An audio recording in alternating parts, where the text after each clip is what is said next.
Ganito pala ang sikreto ng pagluluto ng biko para hindi agad mapanis. Napakasarap nga nito at sobrang dali lang naman niya lutuin. Pwedeng pang merienda at syempre the best ito kapag kinabukasan mo pa siya kinain tapos partneran mo lang siya ng kape. 1 kilong malagkit nga pala ito at hugasan lang natin siya ng 2 beses. Pagkatapos isasaingin lang natin ito hanggang sa maluto. At habang nakasalang yung sinaing na malagkit, pwede na natin lutuin dito yung latik. Bali dito sa isang kawali naglagay lang ako ng 3 pack ng Kokomama gata or 3 cups ng kakang gata. Kung gusto nyo gumamit ng fresh na gata na nabibili sa palengke, syempre mas okay yon. At kapag nakikita nyo kumukulo na yung gata, mayat-maya nyo lang siyang hahaluin. Tapos chinek ko na rin yung sinaing natin na malagkit, okay na luto na siya. Tapos ayan nakikita nyo, medyo nagmamantika na yung ating latik at kapag ganyan na ang itsura nyan, ay okay na yan. So papatay nyo na yung apoy at baka naman masunog na. Tapos sasalain lang natin itong latik at itabi lang muna. Tapos yung pinakang mantika nito, ibabalik natin dito sa kawali. Tapos maglalagay ako dito ng brown sugar, kalahating kilo. Halu-haluin lang natin ng maigi.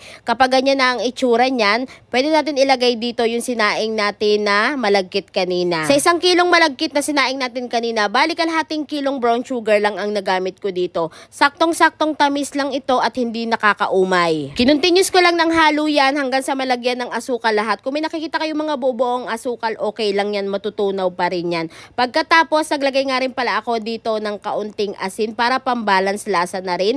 Tapos ayan, continuous lang yung paghahalo ko dito hanggang sa maluto na yung ating biko. O diba, ganyan lang kadali magluto ng biko at ganyan lang din pala ang sikreto para hindi agad mapanis ang inyong nilulutong biko. Kung iba nga ang way nyo ng pagluluto ng biko, ay subukan nyo na ang ganitong klase ng pagluluto. Promise, sobrang sarap niya. Niready ko na yung pagsasalinan ng biko. Nagpahid lang ako dyan ng langis ng pinakanlatik niya. Tapos ayan, sinali na natin itong ating bikong niluto at ikakalat lang natin ito ng maigi. Saktong-sakto nga malapit na ang Pasko at bagong taon, pwede nyo rin itong isama sa inyong ihahanda para hindi na kayo umorder sa labas at mas makakatipid pa kayo dito. Pinalamig ko nga lang ito ng kaunti, pagkatapos ay hiniwa-hiwa ko na siya. Tapos ay ipapatong na natin o ilalagay na natin dito yung mga ginawa nating latik kanina. Sobrang sarap talaga nito kapag may latik. Kaya naman kung nag-iisip ka ng pandagdag handa ngayong darating na Pasko at bagong taon, ay subukan mo na rin itong ating ginawang biko.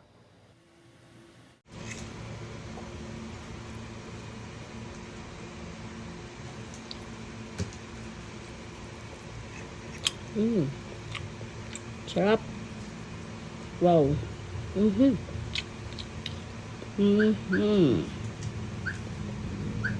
Sarap. Sarap to sa kape.